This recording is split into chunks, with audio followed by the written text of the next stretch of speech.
All right, good evening, everybody. Tonight is Wednesday, January 1st. It's the monthly meeting of the School Building Committee and the Permanent Building Committee. First item on the agenda, we have MSBA updates. So at the last selectmen's meeting, we presented the scope and budget agreement, and that was authorized and signed, and I believe is being circulated for digital signature. But I got to follow up with Mike Gazinski because he sent me a hard copy signature. But I think they were looking for a DocuSign version, and that needs to be signed by school committee chair, the SBC chair, the selectman, and the superintendent. So I need four signatures on that. Once that back, they'll send over the project funding agreement, and then the reimbursements will start to flow after that point. So So, Jeff, will that be you want a wet sign or do you need it digitally? Which I one? think they want digitally. Like it used to always be wet signed, and I think, the last 3 years they've gone to digital. So that was in the instructions. So I told Mike I would send him a reminder on that, but it should be just a digital signature. But no All right, so robo pen, right? yeah, right. When you send those out, make sure that we know, just because I get so many spam, I delete absolutely everything unless I know it's coming. Yeah, I'll check in with Mike. I mean, it's up to him to shuffle it around to the four of you guys for signatures, but Hi, uh, Jeff. I'm on the call. I did get the email. I didn't get a DocuSign document, or if I did, I didn't realize it was. So if we can circle around on that. yeah, I'll close the loop with you. I think they wanted you to initially initiate it, but let me double check the write up there. I think it was in the cover letter. It asked Okay. you to collect the four signatures digitally and then send it back, and then they would countersign and send it back to you guys as finally executed. Okay. We don't actually have our own DocuSign account, I don't think, but we can look to getting one if that's going to be necessary for this for the project in general. So I can talk to Jim Donovan about getting the DocuSign product Okay. updated. All right. Yeah, let's take a look at the letter, and I'm sure we can figure it out one way or the other. Sounds good. The other item is I asked them to assign the commissioning agent, which they are in the process of negotiating that. It looks like it's going to be well, they sent it to Salas O'Brien, but Salas O'Brien just bought RFS Engineering, so I believe it's RFS Engineering, but I have to get to the bottom of that. RFS Engineering is a commissioning firm we've used on a lot of MSBA projects, and they're a good outfit. They were based out of New Hampshire with a Massachusetts office, and they just got acquired by a larger firm recently, I think as recent as last month. But once that comes back, they'll be assigned. MSBA pays for that on their own dime. They'll do drawing reviews at various milestones, and then they'll do CA and post-occupancy commissioning as well. That's it for the MSBA updates. All right. Next item was review and approve design sub consultant proposals, geotech, hazmat, and survey. Yeah, trying to pull that up. Give me a second.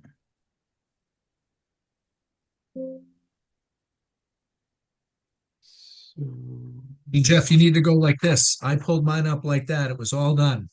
no, I know this one wasn't in your packet. It was in your last month's packet, and then we tabled it, and I didn't put it in the updated packet. So that's why it was taking me a second to pull it up. I have it, Jeff. Do you want me to share it? I got it now. But yeah, Okay. if you want to throw it up, that's fine, Emily. You're the most recent one from Chris, right? I believe so. Yep. Can you see that? Yep. So at the last meeting, we had this proposal. We had asked for, they initially given us in the draft one I'd sent to you in December, they'd given us a lump sum for the hazardous materials, which is the ACM services there. That was around 130. I asked for the T&M breakdown of that, and so they converted that down, and it came down a couple of grand to the 121,495. So that includes both some additional investigation during design and then the full hazmat monitoring on the back end. The geotechnical services was also in your proposal. At that time, we had included the cost to do test pits, but had some adjustments to make to the boring program. At last month's meeting, the DPW kindly offered to assist with the test pits, so we were going to back that out. And that was the adjustment associated with the geotechnical report. And then the survey is just kind of an allowance there that if once we go through planning and Concom, if we need to do some supplemental survey or if the limit of work kind of shifted a little bit, we just kept a couple of grand there. It's essentially 3 days worth of a survey crew, should we need to do that work. And so that's an allowance that would be within their contract. Each of these would be under TAP A as a reimbursable service, so it includes their 10% markup as presented here. And ultimately, we're looking for the concurrence of the building committee. This is a recommended scope of work that would then go in front of the select board for their approval as well, due to the dollar value size. Jeff, can I ask you a question on on Any as next? you want. So that's that's layout, layout, does it include also the as-built? Because we're gonna need those also.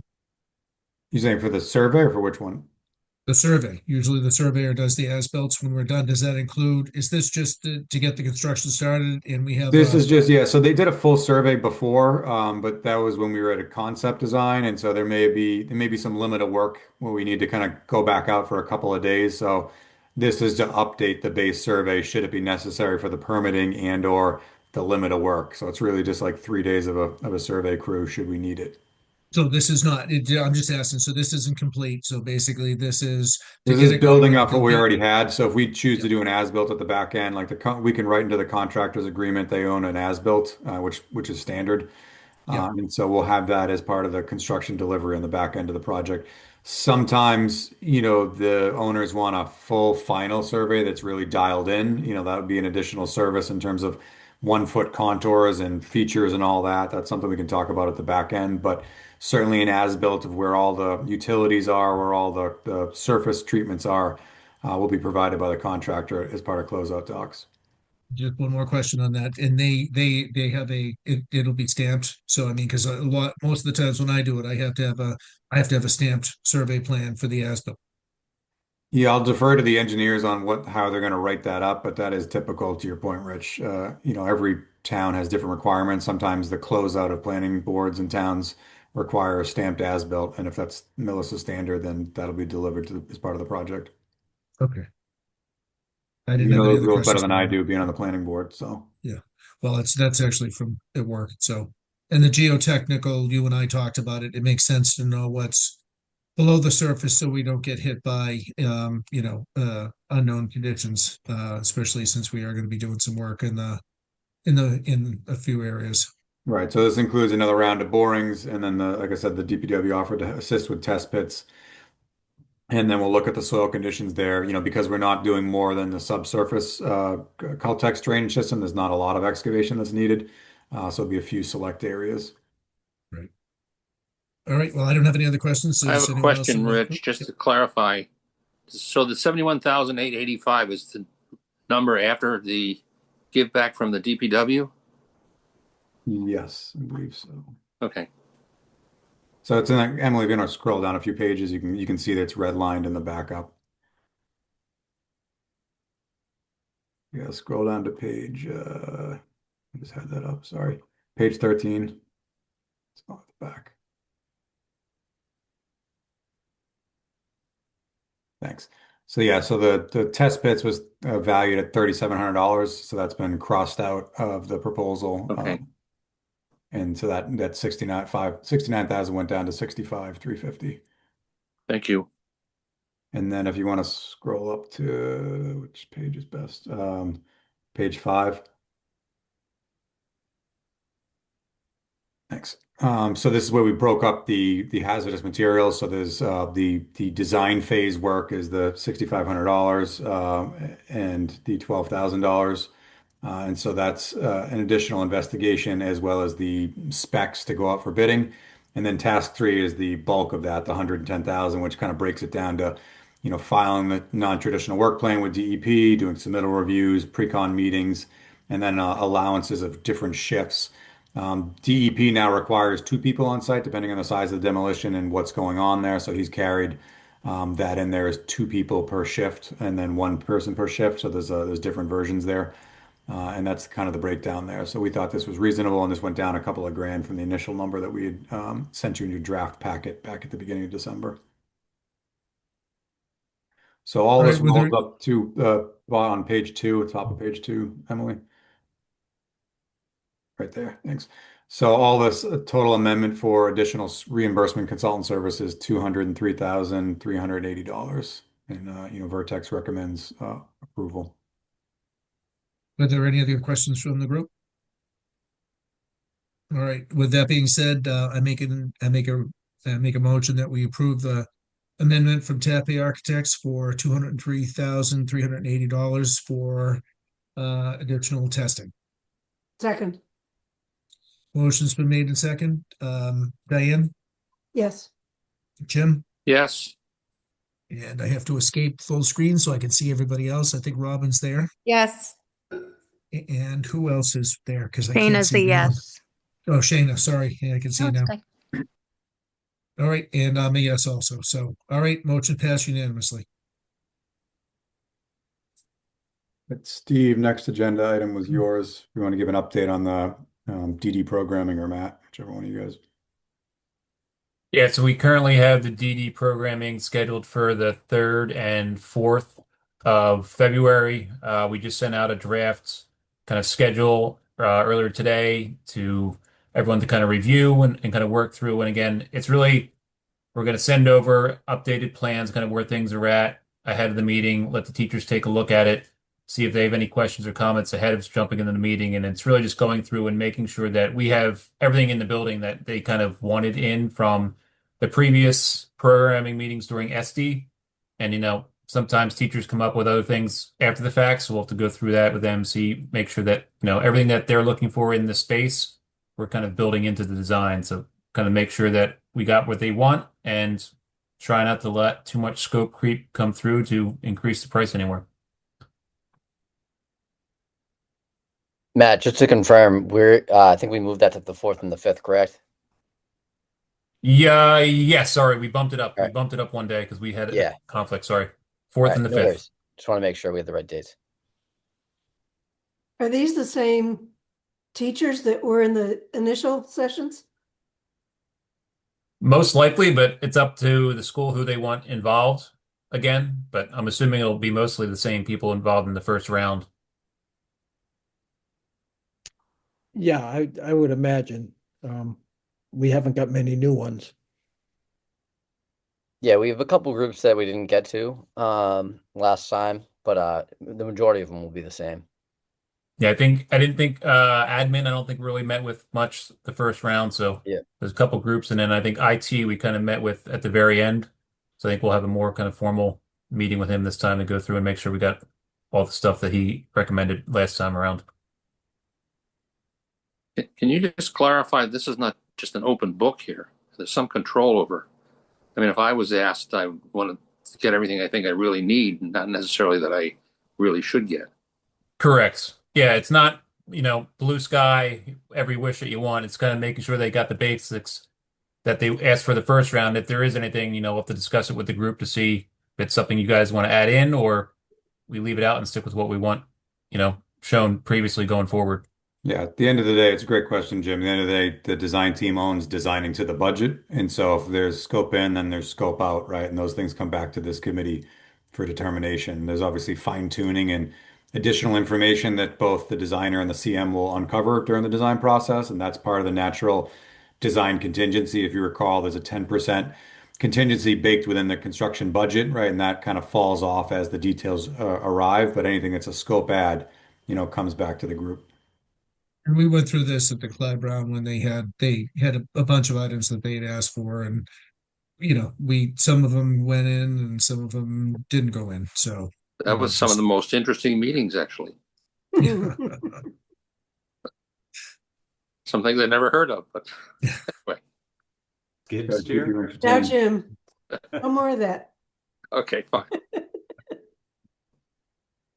All right, Jeff, do you want to jump on the CM selection process? Yeah. So for the audience's benefit here, the full committee, we last month, during our last meeting, solicited CM proposals. We were fortunate enough to get 10 proposals and 10 quality proposals. So I'm going to talk about those firms first, and I'll kind of go through where we go from here next. There we go. So we had 10 firms, all quality firms, all with K-12 experience, variety of ad reno experience. The working group met multiple times over December and January to talk about the proposals. We discussed the whole gamut of items in terms of what was their safety modification rating, what was their DCAM rating, what was the team they proposed from a superintendent and a project manager who were the core team. We also debated and talked about the value add with the pre-con team, whether they were just predominantly estimating services, whether they brought in a dedicated pre-con manager, what was the track record with those firms.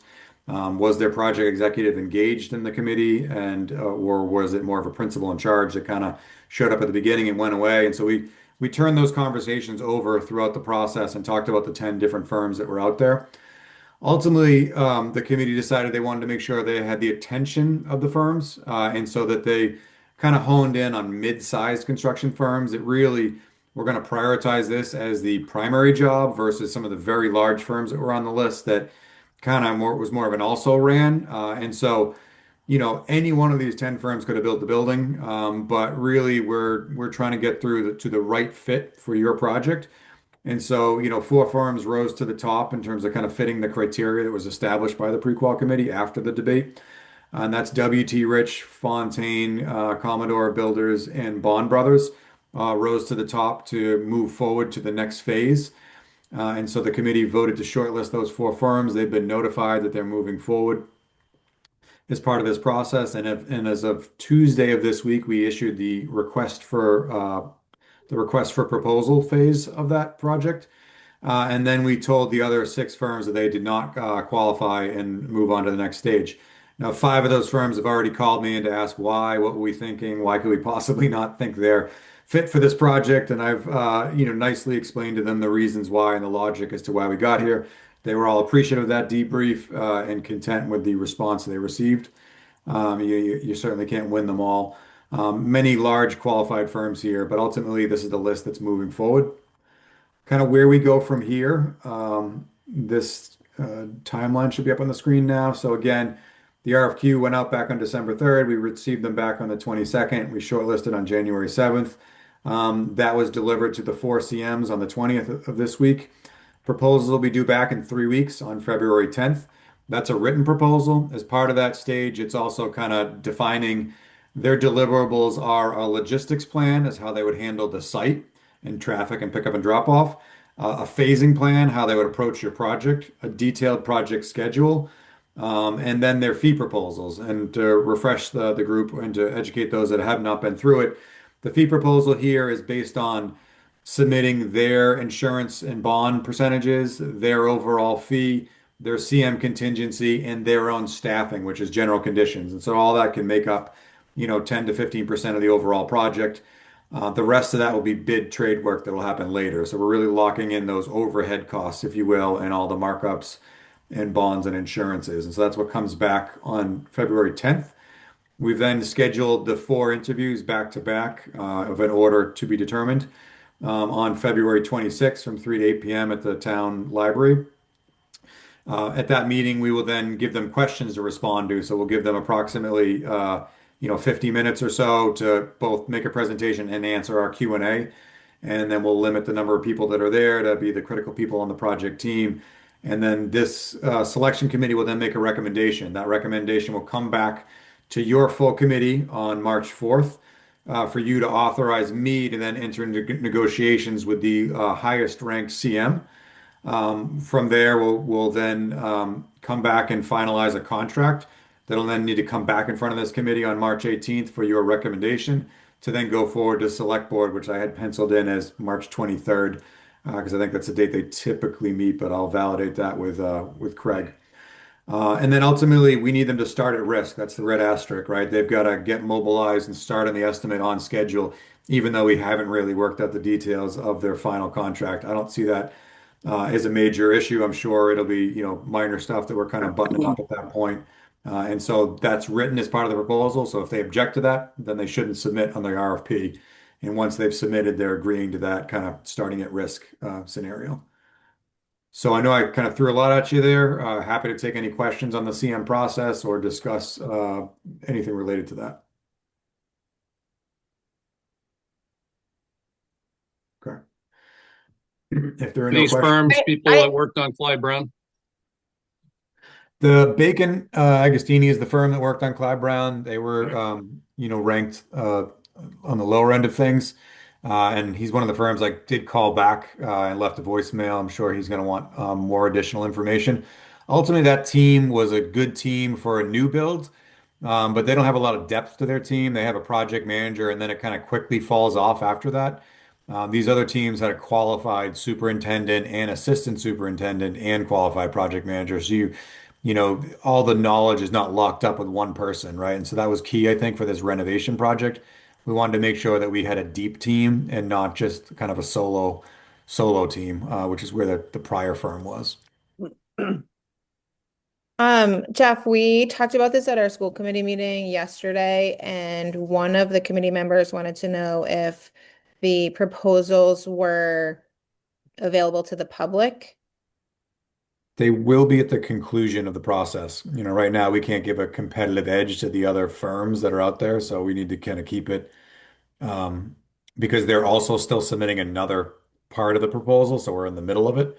So at the conclusion of that, when the committee makes their recommendation and finalizes, the contract, that's the point at which we can, make it available to the public at large, or however you guys choose to do that. Okay, and the meeting that we're having to interview the top 4 is also open to the public? Yes, it can be. Come and listen? It can be, yeah. It depends on how it's posted, but yes, it's not going to be, I don't believe it would be closed door. I'm just asking, this was something that came up at our school committee meeting last night, so we said we would ask tonight. I think on the last time we did it for Clyde Brown, when we did the interviews, I think we had it where it was live streamed, so people could watch at home. I think that was the way we did it. I know they had a camera, so it was either live streamed or it was recorded and played later. And I think we did have some people there. At the space is not all that big. If people wanted to come, that's fine. It's just if we don't have the auditorium, we have the one of the rooms in the library. So Yeah, Yeah, no, I understand. Again, just clarifying. no, all good questions. All Yeah, good questions. Generally, the tape delayed is the preferred method only because, again, over a 4-hour window, the final firm can watch the first firm, right? And that Right. it does happen, right? It's, if you make it available, it's not cheating, right? So, you tend to try and not do that. You can make it a publicly open meeting in place and then do a tape delay. That's entirely up to you guys, however you want to do it. It's your town. But generally, we try not to tempt, the firms with something that, may tip the scales. Jeff, Yeah, the and select, Jeff, and the people select board attending is, won't be able to go ahead, Ellen. Go ahead, the Ellen. select board is meeting on March 23rd. Thank you, Ellen. Yeah. And anybody attending the meeting won't be able to ask questions of them. It's just going to be the committee that's asking questions. It's not Correct. a public conversation about it. It's certainly the public is welcome to attend, watch, learn, whatever they want to do, but there won't be an interactive part to it. Well, there will be for the members can actually ask questions. Right, but once for we the get general the public, audience. the public The- can't show up and correct. ask a ton of questions. It's going to be the committee members. In terms of the interviews, are they going to be in the order in which they're ranked, or how does that work? Nah, you can do whichever way you want. I mean, we always just pick them out of a hat, to be honest, but you can do any which way. I've done it every way, Jim, at this point. I've done worst to first, first to last, and picking out of a hat. Well, I just wondered having not on construction, but having bid on many things over many years, there's always a debate on the provider side. Do you want to be first or do you want to be last? You don't want to be second or third. Whatever. It's a great question because there are benefits to both, right? Last impression is the best impression. Some people like to go first to set the bar really high. Yep. So it can pay dividends either way. It just kind of depends on the dynamic of the people presenting. So I'll follow suit with whatever you guys want to do. Everything works. Well, pick the names out of the hat seems the fairest to me, but that's just my view. All right, Jeff, the next item was what are we Rich, could I looking ask just one other Yes. question? Yeah, We're go done ahead. with the Sure. selection, and we're going to meet, the committee's going to meet on, I guess, the 4th I forget which date it was, to 4th, yeah. ratify the recommendation or to accept it or whatever. Correct. I would just ask that the selected firm be present at that meeting for any last minute questions from committee members. No? Yeah, That's fine. Yeah. It's up to you. Well, I mean- think they should be there. we've never you're done asking it that way before. Pardon me? We've Yeah, well, never that done doesn't it mean that it's- way before. That doesn't mean it was a good way to do it before. My personal opinion is if I'm going to be authorizing somebody to spend millions of dollars, I'd like them to show their face before we do it. I know That's it's not fine. the first time they've shown their face, but that's just my view. It's one member. That's fine. We can ask. It's not a heavy lift. They could send someone over. It's easy enough. So we'll add that to the list. Yep. Understood. All right. So if there are no other questions, sorry about cutting everyone off. Work plan schedule and SBC meetings update.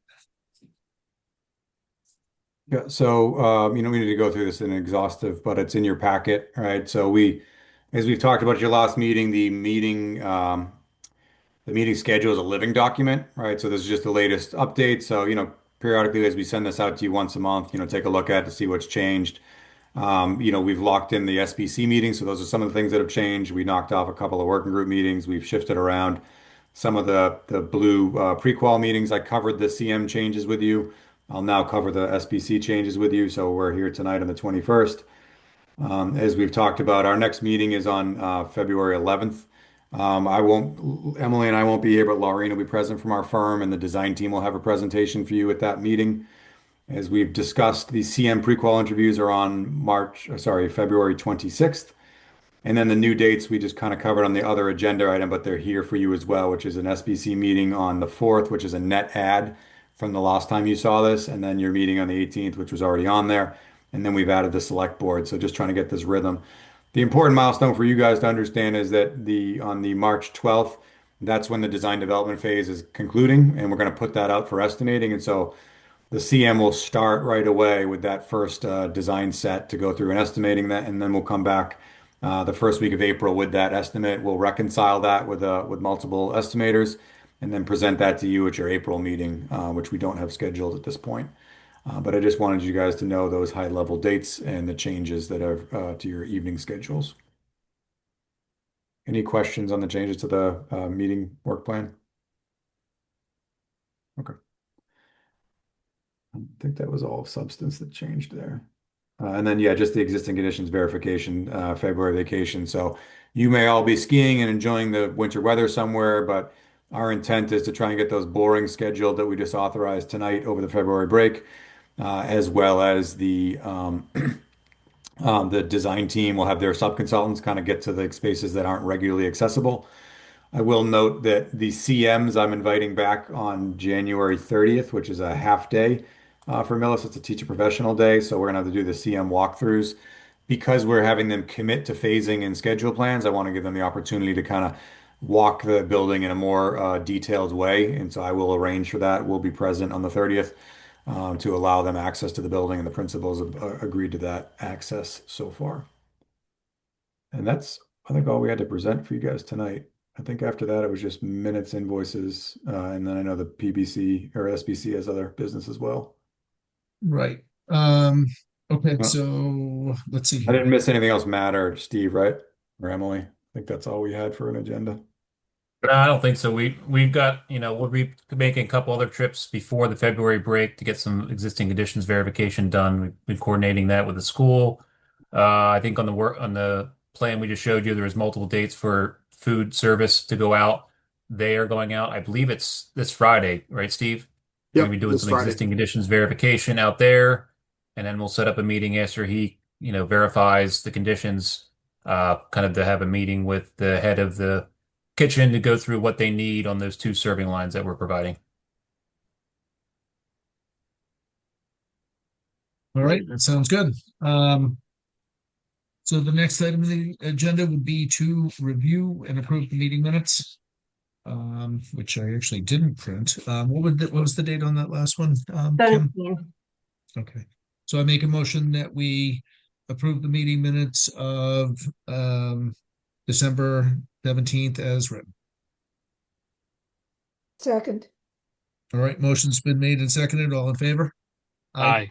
All Aye. right, and sorry about missing you, Al. You were in the far corner there when we voted earlier. I didn't see you. I was late. I'm sorry about that. Oh, okay. I thought I missed you. So, and let's see. The next item on that is invoices. So I actually printed it, but Do you want me to share it, Rich? Or you yeah, good? please, that'd be great. Yep.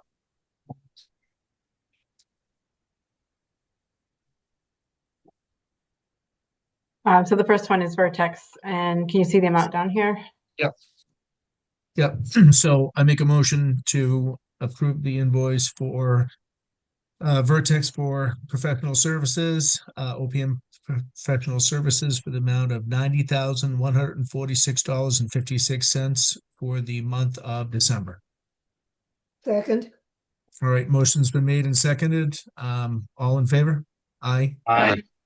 All right, passed unanimously. Okay, and then we have TAPay for 50,000. I make a motion that we approve the invoice from Tappy Architects for professional services for the month of December for the amount of $50,000. Second. Okay, motion's been made and seconded. All in favor? Aye. Aye. All right, motion passed unanimously. So All there's right, only two. okay, so that takes care of that. I think the rest of the gang from Tappy and Vertex you guys are all set. So as much as I'm sure you'd like to hang around, you guys are good to go. And thank you very much. And we'll see you. So we'll see you soon. Sounds good. Thank you, everybody. Have a good night. Thank you. Have a good night.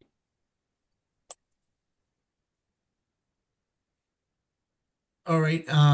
So for the rest of the group that's left, so we had one of the SBC members due to a professional commitment actually had to withdraw from the committee. We thank him for his help. It was John McDonough. He actually is now teaching at Wentworth, so he's educating the future builders of the world. And so we have an opening that we need to have someone come and fill. And just wanted to let everyone know that with the way this is set up, I started off as a non-voting member. So basically I was allowed to sit in, went to the meetings, and just like Jim pops in and he's got great stuff to say, and we appreciate him coming and and all his feedback. No matter who ends up getting in, there still will be an opportunity for you to have your voice heard. You just wouldn't be able to vote for everyone who's here tonight to give us their 5-minute presentation or less. We just wanted to let you know that we are interested in having your feedback, your input, no matter what happens, one way or the other. And going forwards, we may end up having other openings. So obviously, if you've already presented, you would be one of the first people that we would, we have to do the posting again. But obviously, you would have already presented before, so we would know you to begin with. So, with that being said, I'm going to introduce Jim McKay, and like I said, you guys can have up to 5 minutes to just tell us, why you're here, what you do. I've worked with Jim for like 20 years.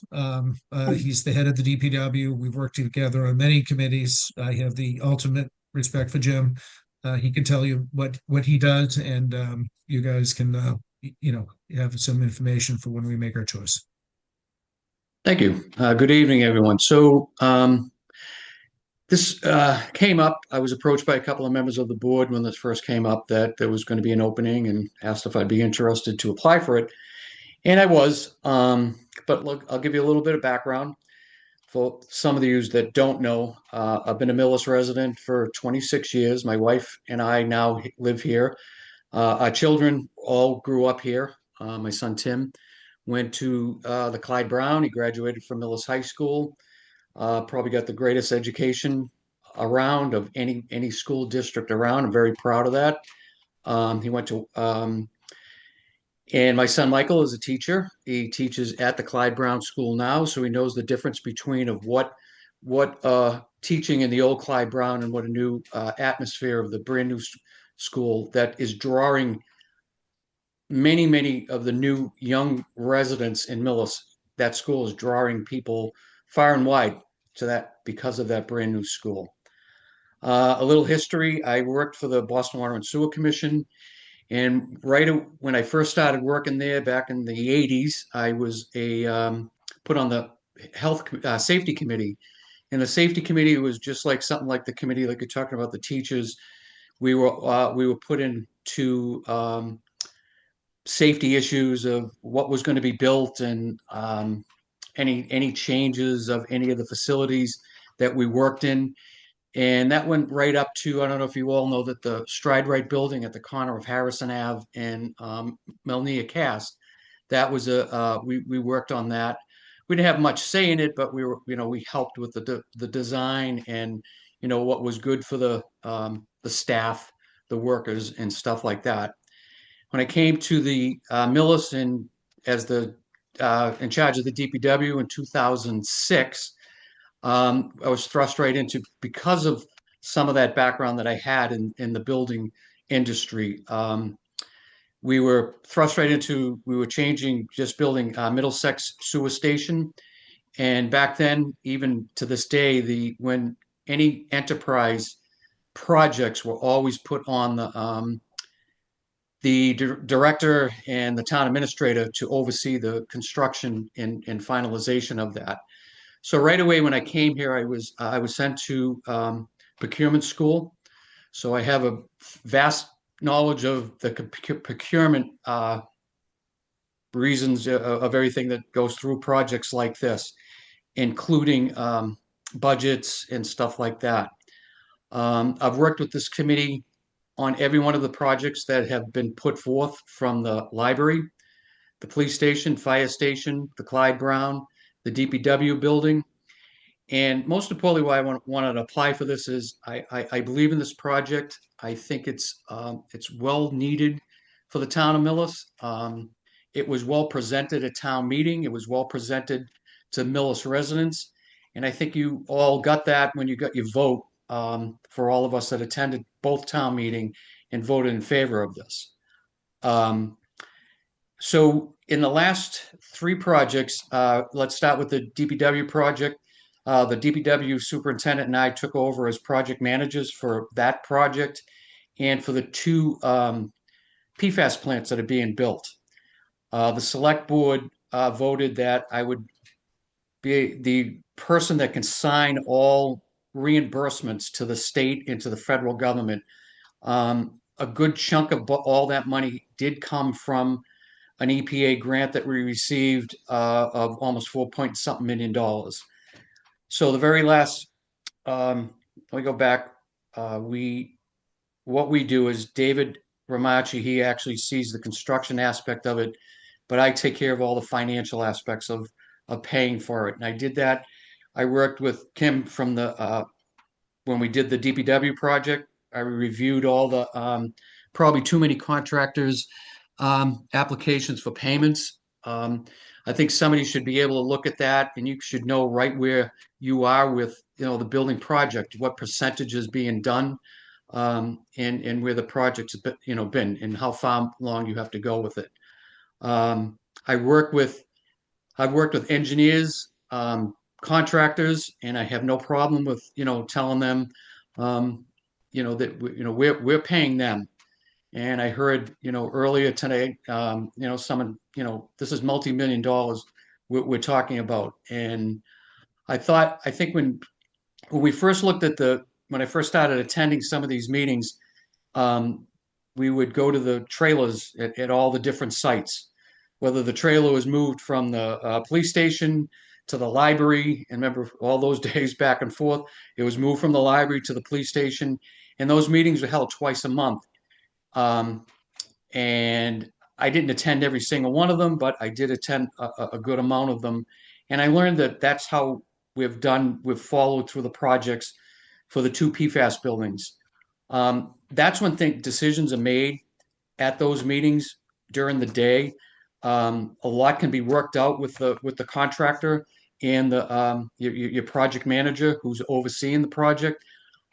Some issues cannot wait to, a full board member voting on it. And not that I'm saying you take away the vote from everybody, but a lot of things can be worked out at those meetings. So I do have time coming up. I think probably you all know that I am retiring in the end of February. So I have the time and I have the commitment to put towards this. I would be able to attend the weekly, monthly, whatever meetings during the day.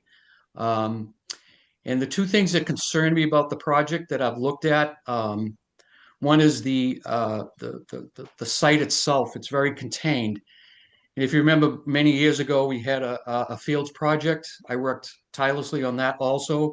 I remember all the design issues that plagued the fields and everything in that area. And I can Jim, tell you with just, Caltech system. Jim, just on that, if we could, just to give everyone else a fair shot, if we could wrap it up in a minute or two, if you could, please. Yep. So your two big issues are the drainage system in that area. You're not going to be able to put any other water into that system that's there. And I do have experience with that. So. No, and I wasn't cutting off. You could, if you have a closing, you can have another minute. I just wanted to. Okay. Yeah. So I think I do have the time. I'd be happy to, volunteer the time, and to continue with with working with this committee, like I said, for the past, almost 15, 20 years. Thanks. Great. Thanks, Jim. Appreciate it. Yep. All right. Next person would be, let's see who. I think Jessica was there. She was here early. So let's hear from Jessica. Hello. I am Jessica Monti. I've lived in Millis for coming up on 8 years. Grew up in Mansfield, so lifelong Massachusetts resident. My day job is in commercial property and casualty insurance, so I always look at any situation through that lens, whether it's claims, the underwriting side, the operations, the analytical aspect of it. And for example, looking at the review process around the CM firms that we saw earlier, I was curious if loss run review and claim history had been a part of that consideration around the architects and engineers coverage, indemnification towards the town, designing and planning, along with all the other aspects there, and the risk of subsidence and anything future that could come out after it's all created and solidified. But currently I'm a member of the Community Preservation Committee. I've been on there for almost a year, and there's a lot of crossover there between some of the projects that come up in that forum along with here. I was looking at the past agendas for the Permanent Building Committee and seeing the Lansing Mills train station on there. So certainly heard a lot about that, given that half of the first phase was funded from the CPC.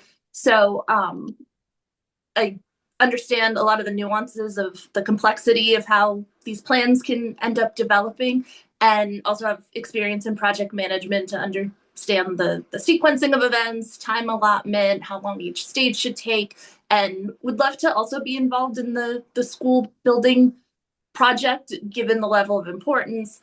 I'm someone who would come in with some fresh eyes because I didn't go to any of these schools. I don't know anyone who went to any of these schools. And I think that perspective is useful in considering a lot of how this ends up transpiring. I support the project, and that's what led me to apply, but just have an interest overall in contributing and getting to the best result to be successful here. So that's me. All right. Well, thank you very much. We appreciate it. I see Sarah is on your right-hand side in my screen, so we'll let Sarah go ahead and let us know what she's all about. Hey everyone, so I'm Sarah Rosenthal. Just making sure you can hear me. I am a new Millis resident. I just moved from Dedham in October. While I was in Dedham, I was the vice chair of the zoning board for 6 years. I'm a registered architect in Massachusetts, and I spent about 10 years working on K-12 projects. Nearby, I worked on the Woodland Elementary School in Milford, which is a grade 3 through 5 new construction elementary school. And then my most recent K-12 project was in Weymouth, Massachusetts, the Chapman Middle School, which is one of the largest in the state. It was for 1,400 students, grades 6 through 8. It was a consolidation with an addition and renovation as component as well. Currently, I'm at Shepley Bullfinch in Boston, Massachusetts, working on higher education projects. So I have a building in construction at Boston College right now that is a 50,000 square foot archive building for their theology program. I have 3 kids. They are in the middle school right now and also at Clyde Brown. One of the reasons we moved to Millis was because of the school system. We put the offer on our house and then saw that there was a building project happening, which I was really excited about because Dedham had a failed vote last February for replacing a 120-year-old elementary school. At that point, I wasn't a voting member on the SBC. We had some political drama, I guess. And so once the membership changed over, I was put as the interim chair until we moved. The reason we moved is our house was too small for us. We were actually looking to renovate it, and we're looking at new construction homes just in the Metro West area, and happened upon this house that was built on Paddock Lane, and it's beautiful. The builder lives around the corner. We're so happy we moved to Millis. The kids love being in the schools. They already have great friends. I saw the vacancy come up because since I was involved in Dedham, I just want to be involved in where I live anyways. And it's just, I'm going to be involved regardless as a parent of, kids that are going to go through the school system. So I figured I'd apply. Thanks. Yeah, right. And as we said earlier, I mean, with our meetings, we want interaction. So it doesn't matter what happens, everyone that's here could come down and they will hear their voice heard. So, all right. Last person is, and it must be down the bottom. Hold on, let's see, how do I get to the other screen? It's Michael. Yeah, Michael. Yeah, sorry. Michael. Hi, everyone. Good afternoon. Good evening. So very similar stories here with myself here. I'm Mike Keffer. I've lived in Millis for about 8 years now as well. I have young children, who aren't in the school system yet, but will be. So we're very much looking forward to seeing this project come to life. I find it interesting, how the town's going to be doing this renovation and new addition build, and how that swing space and things like that, the phasing of it all, how that's going to come to life during the course of the project. Just a little bit of my background. I work for the Selenium Collaborative. I'm originally from Connecticut. They're headquartered down there for architecture and other aspects. Mostly higher education projects I've worked on. I've transitioned more to pharmaceutical lab science and tech projects now, but still sort of the same familiarity with the course of the project through schematic design, concept, schematic design, design development, and all the way up through CA. So I'm very familiar with production sets. I'm on production team, job captain, and went to school in Rhode Island for Roger Williams University for architecture. And so I'm looking forward to continuing more of the conversation. Great. Thank you very much. Appreciate it. So with it, what we wanted to do is first hear from you folks, and then what we're going to do is the committee will we're going to circle back and vote on it on our next meeting. We decided that made the most sense, is to hear what you guys had to say, run through the resumes, and the next meeting we'll go through and the committee will vote on who we thought would be the best choice. Yeah, and Rich, just one other really important point, I'm sure Mr. McCaffrey would second this, is the appointment will actually come from the select board. We welcome your feedback, but this is the first time I've seen a committee do public interviews for a position. So we welcome your feedback on the person, but the appointment will be coming from the select board, and it'll be But based on. technically, last time they're recommended by the SBC. So when we do it in the past, what has happened is the SBC has recommended a candidate, and then the select board approves it. Is how that worked. Well, I And wouldn't Jim, count you on can- rubber you can- stamp you can approval. follow I'm me just up saying on that that, because Jim. I don't want to confuse the authority with. We do welcome your recommendation. I haven't attended all the meetings for years after I left, but I'm back on it now. I just want to point that out, that it's not. This committee is not the appointing committee. The appointment comes through the select board. But we give you the candidate, correct? Not necessarily, Jim. Rich, rather. We welcome your recommendation, and we'll certainly take that under advisement. But it's not we haven't had appointees come through the committees typically in the past. For maybe this committee has done it that way, but I don't recall that as being the case all the time.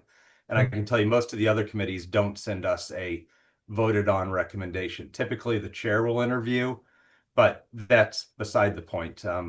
You can continue with the process as you're doing it. I just want you to realize that we're going to make that decision on the select board side. Okay, and that's fine. And like I said, for the last time that we did it, it was done. It was the appointee was set forwards to the select board to a point. But like I said, that's why I'm just clarifying that's what had happened in the past. So anyhow, it's all good. We'll one way or the other, we're going to figure it out. He was a really good guide too. Yeah, it wasn't me. Al, you All were right, great. that sounds great. All right. Rich, Rich, could yes. I just want to thank the candidates also. I mean, really high quality people. I really appreciate them stepping forward. Their commitment to the community is outstanding. Whether they've been here for 20 years or eight months, I think it's a great pool of candidates. And I thank them again for stepping forward. Yeah, and I was just going to echo Jim's comment. That was exactly what I was going to say, was that I appreciate everybody coming forward and taking time out of your night. And like I said, we've got fantastic options to pick from, and they're, and like I said, I think it's going to be it'll be a productive committee, and we hope that everyone, is willing to contribute. So, all right. After that, I think that was the last item we had on the agenda. And can so we're all set for because that's already in the calendar, so we don't need to set any dates. So I think we're good. Yep. So unless there's anything else, I make a motion to adjourn. Second? All right, motion's been made and seconded. All in favor? Aye. All right, great. Thank you, everybody. Thank you. Have a good night. Good night. Thank you.